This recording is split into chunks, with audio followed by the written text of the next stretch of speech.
Le Sénat au chevet des profs, c'est le thème de notre premier débat avec Gérard Longuet. Bonsoir. Bonsoir. Vous êtes sénateur LR de la Meuse, ancien ministre de la Défense. On vous doit ce rapport, on l'a vu dans le reportage sur la dégradation des conditions de travail des enseignants.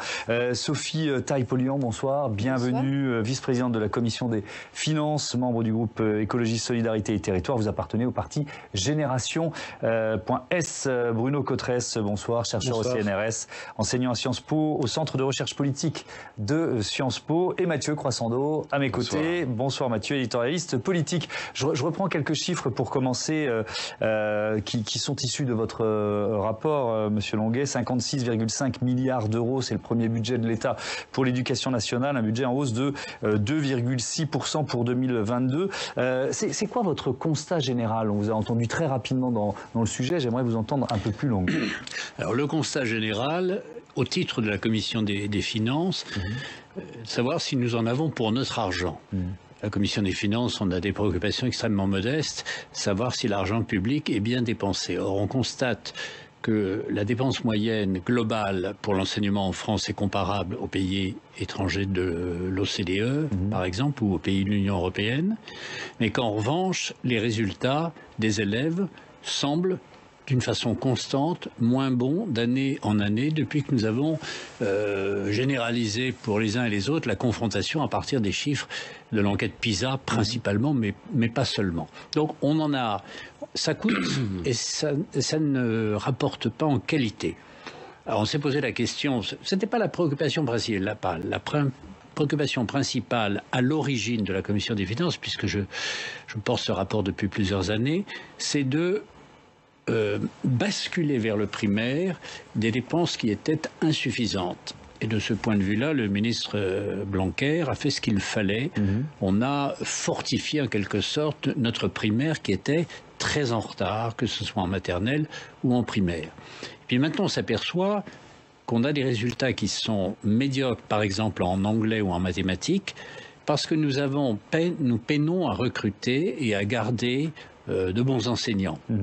Et puis, enseignants recrutés sur le bon coin, on entendait ça dans notre reportage. Un peu caricatural, mais ça arrive, je confirme que cela arrive. Parce que les contractuels sont indispensables et l'éducation nationale fait comme tout le monde. Le fond du problème, c'est qu'on n'a pas réfléchi collectivement, et notamment au ministère, sur la façon de faire travailler les enseignants dans leurs établissements. C'est un premier sujet majeur.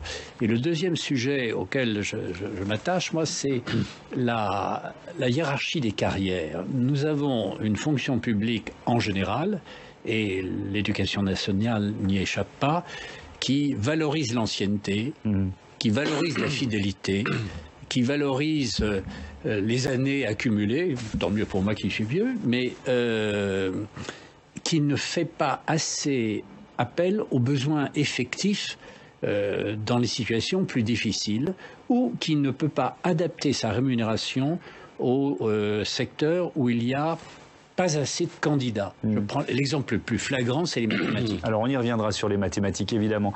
Sophie Taille-Pollian, quel constat vous faites vous aussi? Est-ce que vous dites finalement, comme beaucoup, que les profs sont au bord de la rupture, ou déjà, peut-être qu'ils ont dépassé la rupture, d'ailleurs? On parlait de démission dans le reportage. Ce que je constate, c'est que ce qui faisait la fierté du modèle français, les services publics, sont arrivés après des années de néolibéralisme dans notre pays à un point de rupture. Et ce qu'on constate sur l'école avec les démissions, on le constate aussi à l'hôpital avec énormément de postes non pourvus, on n'arrive plus à recruter, et on le constate dans bien d'autres secteurs. Donc un service public a été très attaqué, on dit il faut réduire le nombre de fonctionnaires, tout ça arrive au bout de quelques années à avoir des conséquences très concrètes et très réelles. Après, sur la question particulière de l'école, je pense effectivement qu'il y a plusieurs éléments marquants. Malgré un certain nombre d'efforts qui ont été faits, très limités, on pourra en reparler de ce gouvernement, mais notamment sur la rémunération. C'était fait quand même. Notamment des jeunes professeurs. Notamment des jeunes, insuffisants. Il y a 600 millions dans ce budget. de mesures catégorielles qui profitent plutôt aux jeunes, ce qui n'était pas le cas, chers collègues, lors de la réforme Hollande sur les PPCR. Tout à fait. Profitait surtout aux anciens. Mais ce que je voulais souligner, c'est qu'il y a eu d'abord une absence de dialogue social, c'est-à-dire il y a eu le sentiment d'un mépris extrêmement profond, voire d'une reprise en main du monde enseignant. Et puis, je crois que ce qui mine l'éducation nationale, c'est une absence de gestion des ressources humaines. C'est-à-dire, vous rejoignez là-dessus ? Moi, je rejoins là-dessus. Je pense qu'il y a peut-être aujourd'hui dans notre société plus qu'avant une volonté de pouvoir évoluer, de pouvoir bouger dans ses pratiques professionnelles.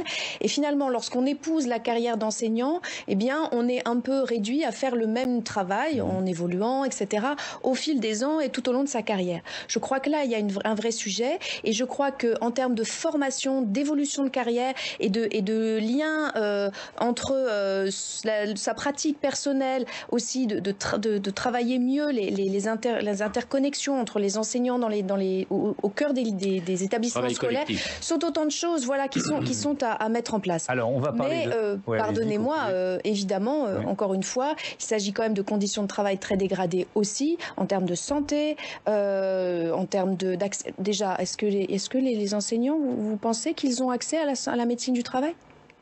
La réponse est non.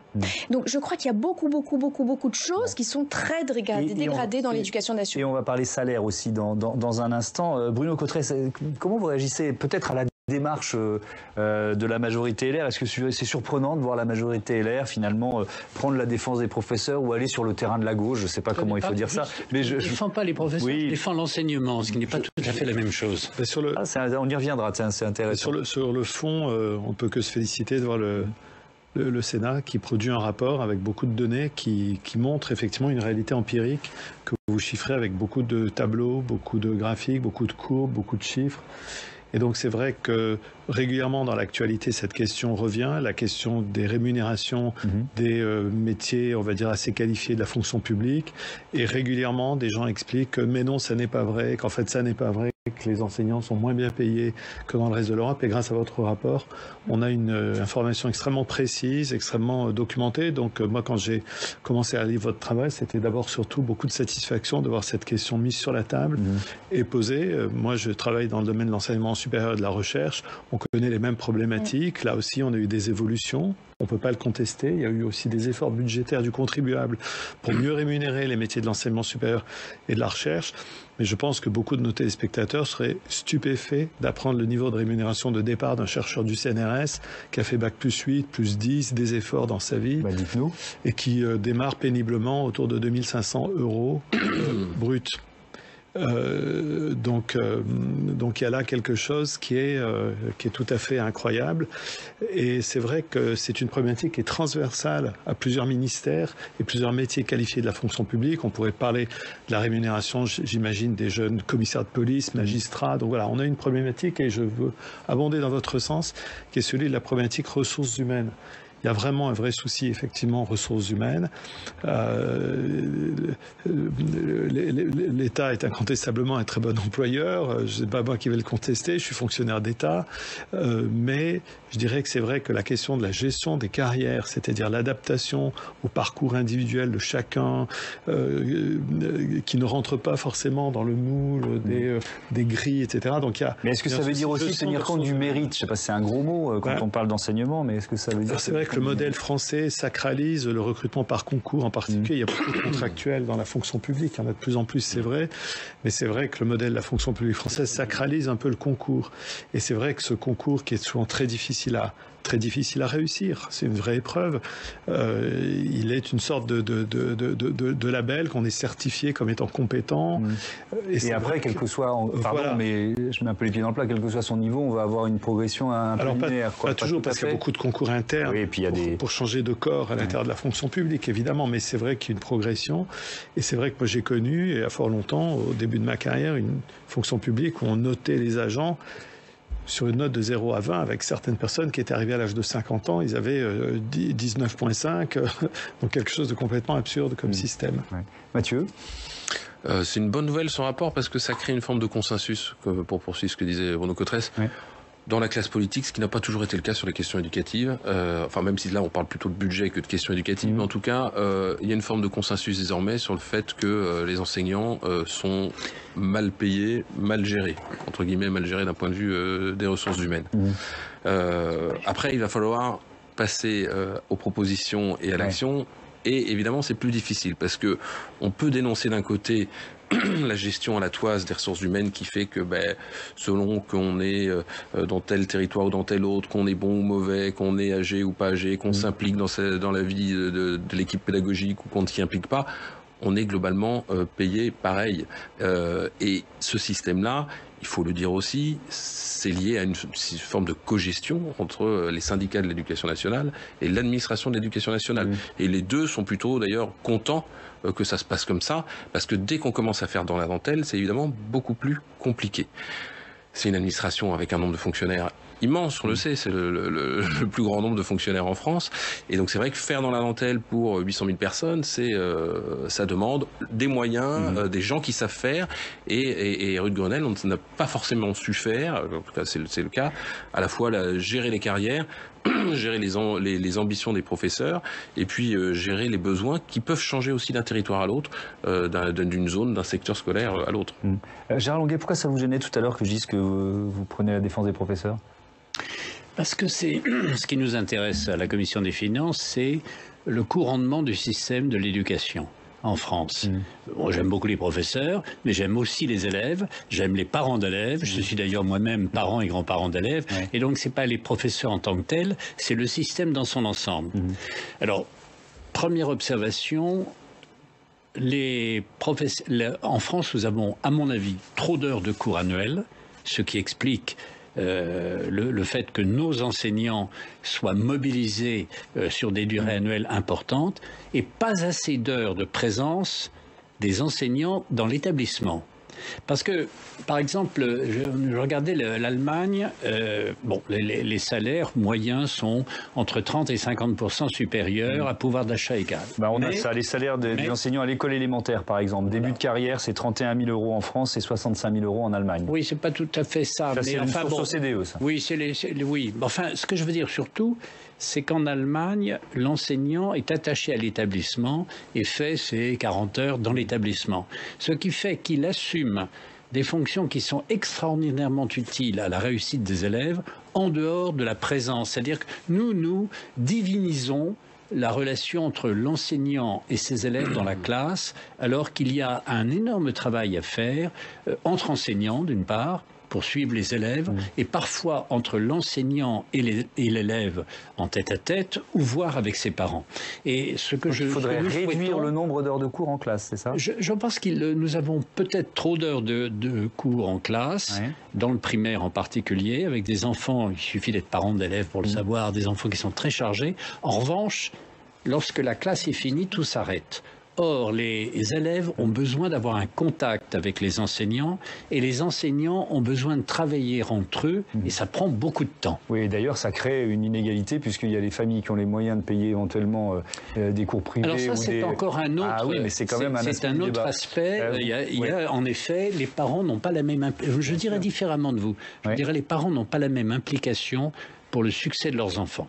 Quand vous voyez par exemple que dans des banlieues, des familles issues de l'immigration choisissent l'école privée, c'est parce qu'ils veulent, et ça leur coûte, ils veulent le succès de leurs enfants. Et vous avez inversement des bobos sympathiques qui ont des revenus élevés, qui ne s'occupent pas vraiment de leurs enfants, dans des familles recomposées, compliquées à gérer. Est-ce que vous êtes d'accord avec cette idée, réduire le nombre d'heures de classe finalement pour consacrer du temps au reste, quoi. Il y a l'accompagnement des élèves en dehors du cours sacralisé, pour reprendre les termes de Gérard Longuet. Je dirais qu'il faut...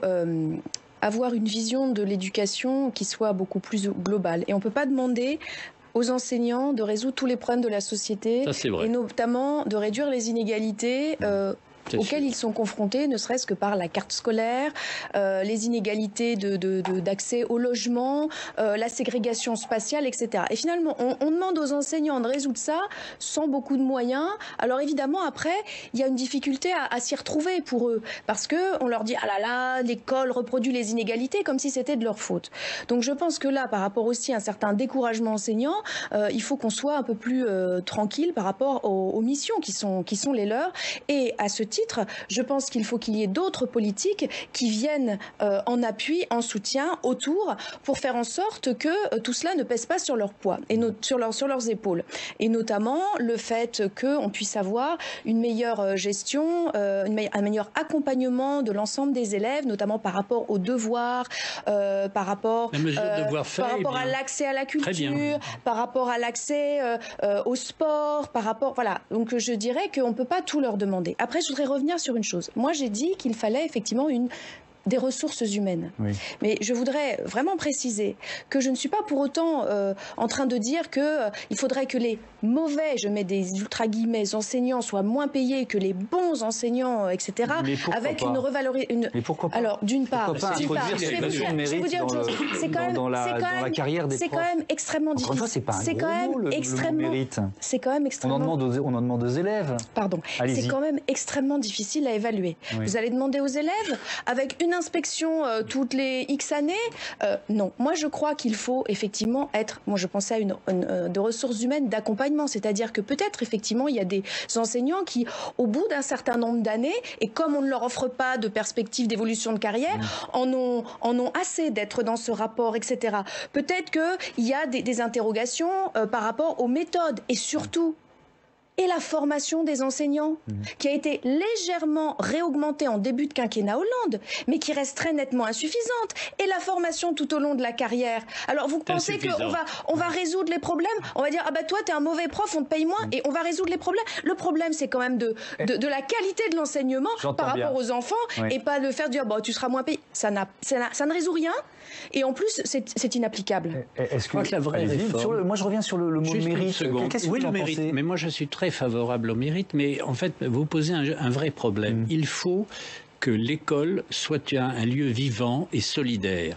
Solidaire non seulement des enseignants entre eux, avec les parents et j'ajoute avec les élus locaux qui ont un rôle à jouer. Ce que je regrette dans l'éducation nationale d'aujourd'hui, et c'est mon expérience de président de région qui me le fait penser, c'est que vous avez une extraordinaire bonne volonté chez les uns et chez les autres, et on ne travaille pas ensemble parce qu'on attend la circulaire de la rue de Grenelle. Alors j'aime beaucoup de respect pour la rue de Grenelle, mais qu'on ne centralise pas tout et qu'on laisse les établissements vivre et en effet présenter des statistiques. Mais la difficulté du mérite, et je vous rejoins, de juge au mérite, c'est que l'éducation d'un jeune, c'est une affaire collective. Et le prof de gym, je parle au collège, le prof de gym a autant d'importance que le prof d'anglais. Bon, en revanche, ce que je sais, c'est que pour recruter des profs de gym, on n'a pas de difficulté parce qu'il y a des candidats. Pour recruter des profs de maths, on a des difficultés parce qu'on n'a pas de candidats. Et à ce moment-là, le problème de l'argent se pose. Parce qu'il y a la loi de l'offre et de la demande, et ça existe partout. Alors, on est avec Agnès Verdier-Molinier, qui est économiste, la directrice de l'IFRAP, qui est avec nous en visioconférence. Bonsoir. Je vais citer le titre de votre livre. La France peut-elle tenir encore longtemps? C'est chez Albin Michel, parce que il y a aussi la question de l'éducation, évidemment, dans ce livre. L'IFRAP qui a publié le mois dernier une étude comparative entre la France et l'Allemagne. On a commencé à en parler. Est-ce qu'on dépense plus ou moins que nos voisins allemands pour l'éducation?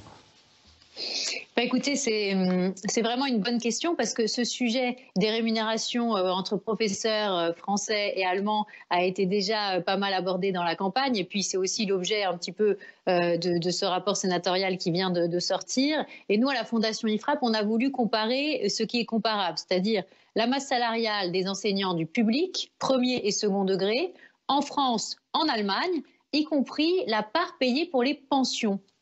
Et quand on additionne le tout, eh bien, on a 673 000 enseignants en Allemagne, 697 000 enseignants dans le public en France. On a 54,7 milliards de masse salariale, y compris les pensions en France, 51,6 milliards en Allemagne. Ça fait qu'on dépense en moyenne par professeur et par an plus qu'en Allemagne. Donc là, il y a un sujet, puisqu'on dépense 78 400 € par enseignant en France, par enseignant du public premier, second degré confondu. Et en Allemagne, c'est 76 628 €. Et donc ça, c'est vraiment un sujet, parce qu'on a l'air de nous dire en permanence que nos professeurs ne sont pas assez payés, mais finalement, quand vous additionnez les rémunérations et les cotisations de pension, eh bien, vous voyez que la France, elle dépense autant pour ses enseignants, donc il y a un problème sur l'ensemble de la carrière. C'est drôle, Agnès Verdier-Molinier, parce que j'allais vous poser la question, mais Gérard Longuet, qui est sympathique, me la soufflait. Poser la question des retraites, donc c'est lié à l'âge de la retraite. Les professeurs allemands partent plus tard, c'est ça ? Alors, les professeurs allemands partent plus tard, ils donnent plus d'heures de cours, et ils ont plus d'obligations supplémentaires. C'est-à-dire que, par exemple, vous parliez du mérite tout à l'heure, nos professeurs, les certifiés, par exemple, donnent 18 heures de cours. Parfois, ils font des heures supplémentaires d'enseignement. Mais, par exemple, on ne leur demande pas de surveiller la cantine, comme c'est le cas pour les professeurs allemands. Ils sont obligés de le faire.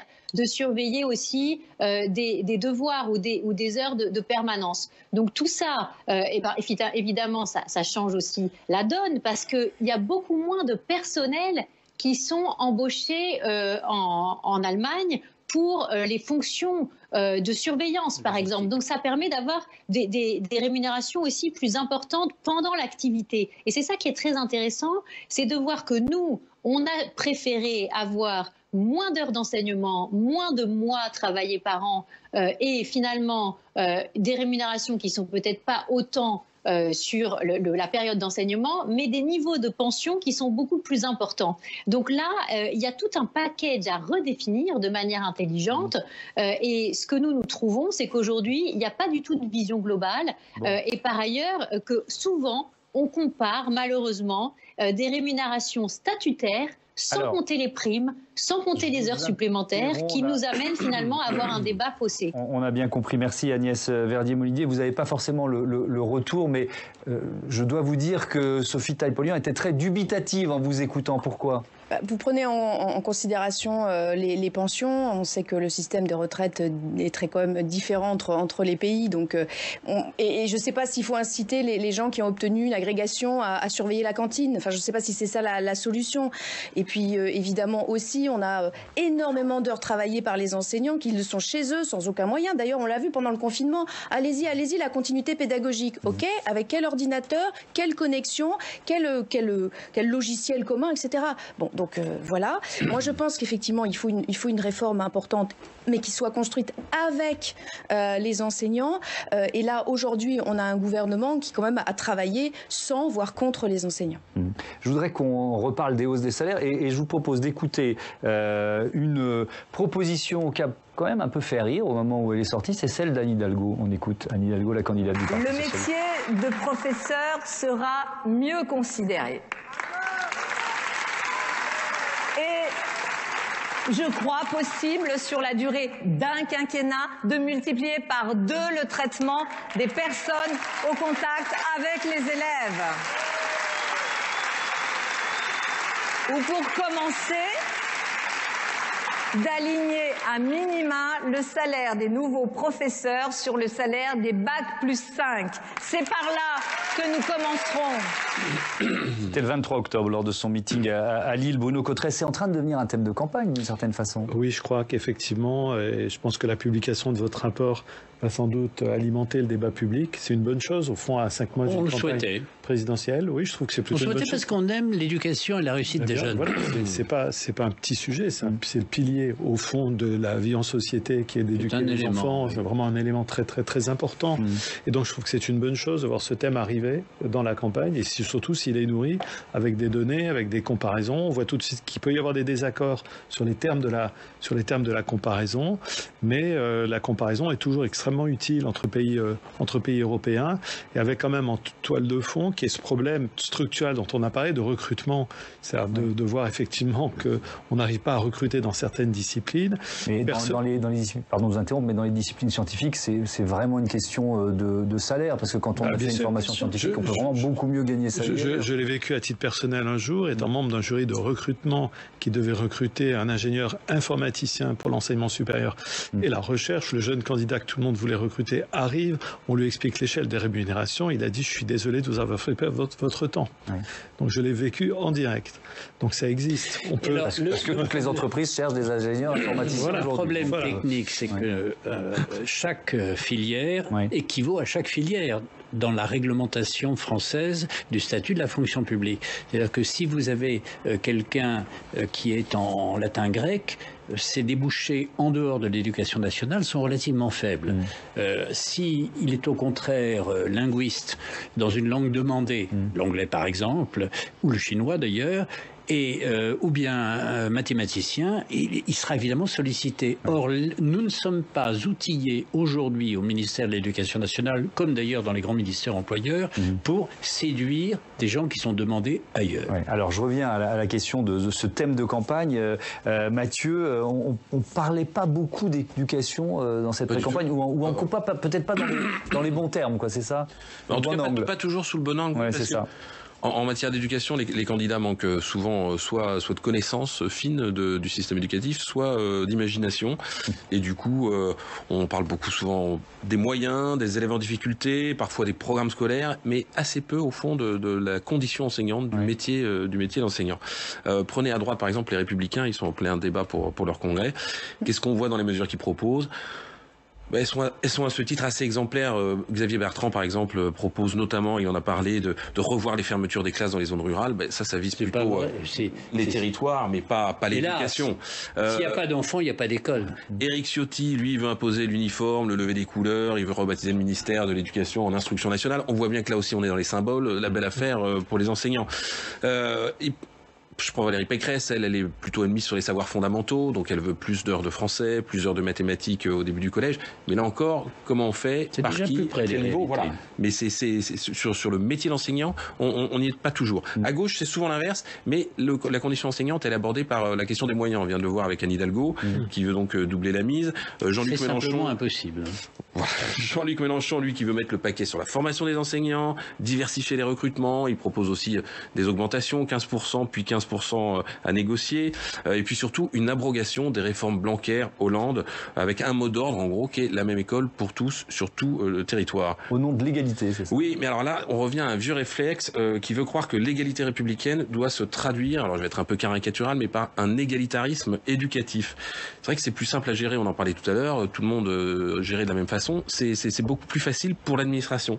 Mais la différenciation, c'est pas forcément synonyme d'inégalité, bien au contraire. Faire plus pour ceux qui ont le plus besoin, laisser le droit aux établissements et même aux équipes pédagogiques d'expérimenter, leur donner plus d'autonomie s'ils la demandent, pour le bénéfice des élèves.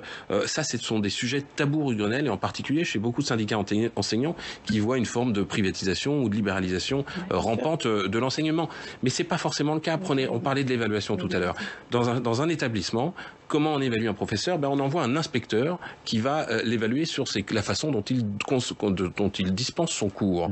Et puis l'inspecteur repart. On n'a pas quelqu'un qui, dans l'établissement, peut voir si ce professeur joue le jeu ou non de l'équipe pédagogique. Parce qu'il n'y a pas le chef d'établissement. Parce que le chef d'établissement n'est pas un chef. Il n'est pas un chef.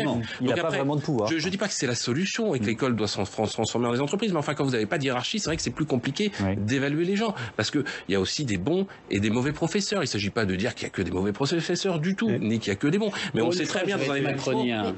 Ce qui est vraiment intéressant, je trouve. Alors, allez, on va commencer avec Bruno Cotresse et puis je vous donnerai la parole. Intéressant au plan de l'analyse politique de cette question, c'est qu'on voit à quel point la question de l'école a un effet de levier formidable pour parler de choses sur lesquelles les Français ne sont pas forcément en accord, alors que l'école veut symboliser le creuset républicain dans lequel tout le monde passe, mais on voit qu'on a eu la question des retraites qui pointe le bout de son nez, effectivement, tout de suite, qui est faut-il retoucher à l'âge de départ en retraite? Il y a la question du rapport national et territorial, dont on sait qu'il est vraiment la grande question politique française pour les années qui arrivent, sans doute pour la décennie qui arrive, cette grande question de comment on articule.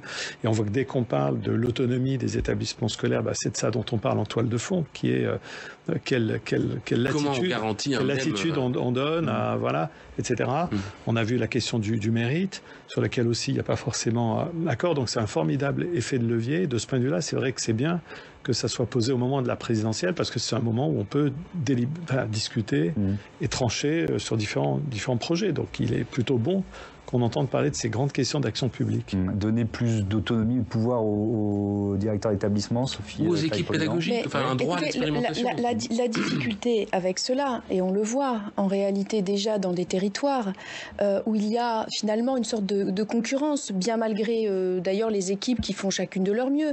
Et on voit des personnes demander telle ou telle école parce qu'il y a, etc. Et là, qu'est-ce qui se passe? Il y a ceux qui sont au courant, qui sont très très impliqués dans la vie locale, etc., qui demandent des dérogations pour leurs enfants, et puis les autres qui sont pas au courant parce que ils n'ont pas la possibilité d'avoir accès à l'information.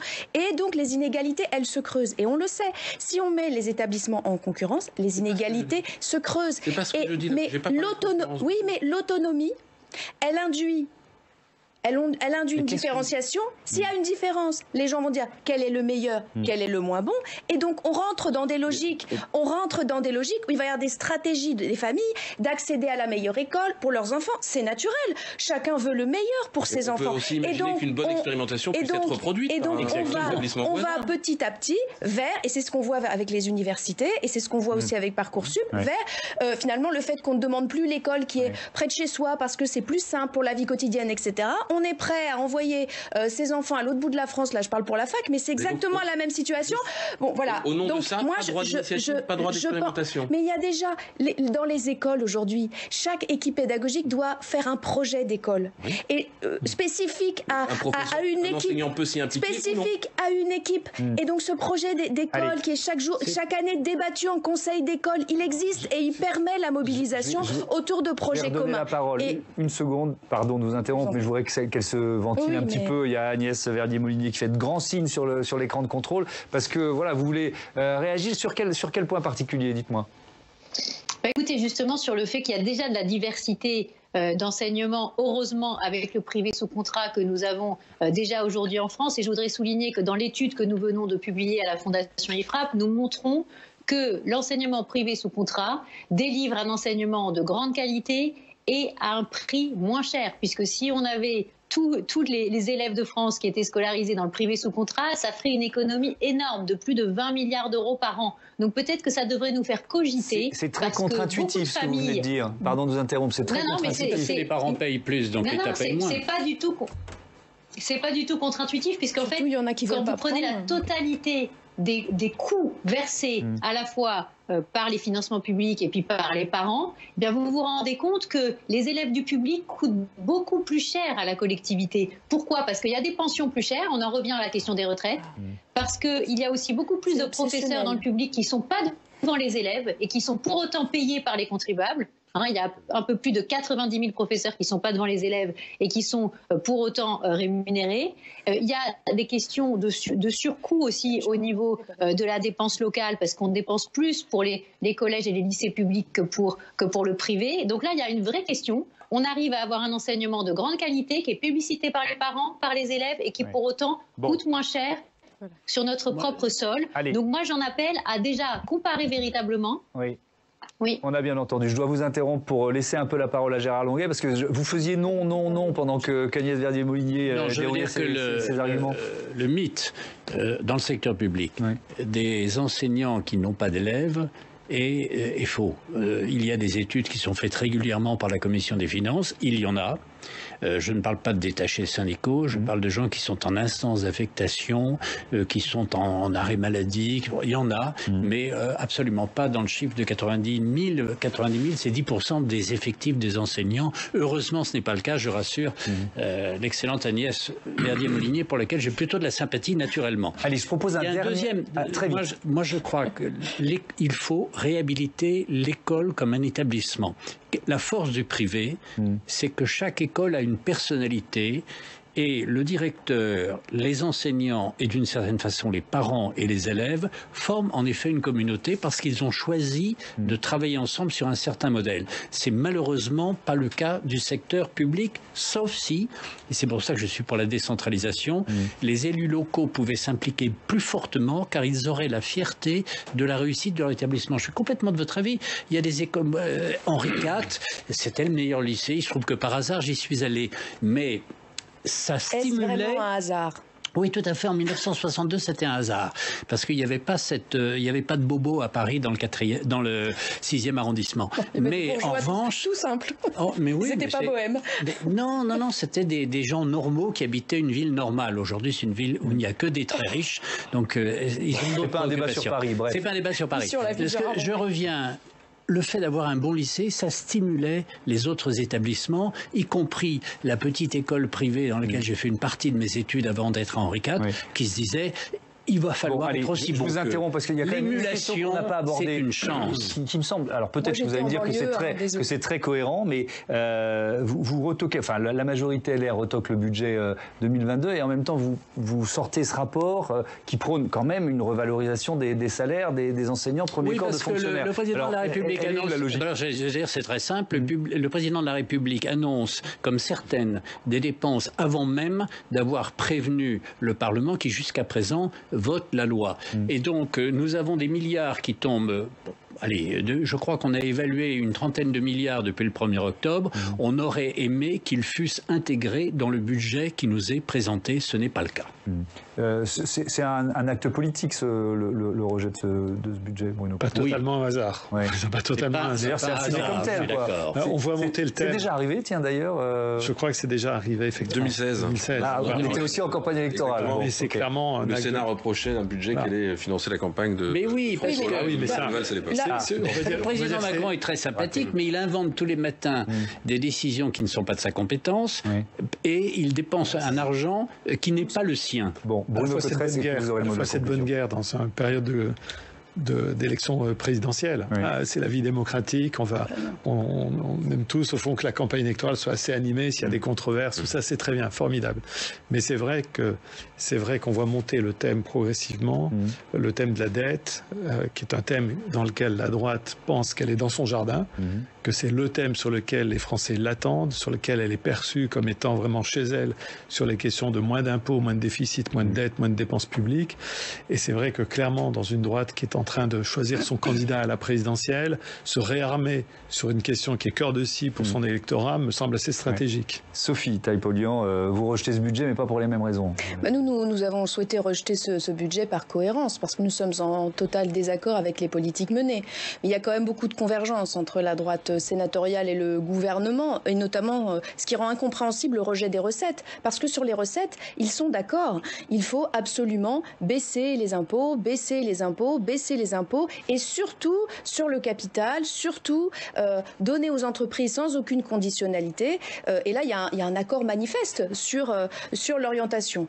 Après, évidemment, sur les dépenses, le gouvernement Macron, effectivement, lâche des choses, mais il promet l'austérité. Quand il envoie en avril dernier le programme de stabilité à l'Europe, il promet que la suite sera très difficile et très austéritaire pour les Français. Il ne faut pas qu'ils s'y trompent, les Françaises et les Français. On verra bien. À suivre. Merci beaucoup à tous d'avoir participé à ce débat. Merci à Agnès Verdier-Molinier. Je rappelle le titre de votre livre. La France peut-elle tenir encore longtemps? C'est chez Albin Michel. Et moi, je réponds, on l'espère. Allez, merci à tous. Restez avec nous tout à l'heure. Notre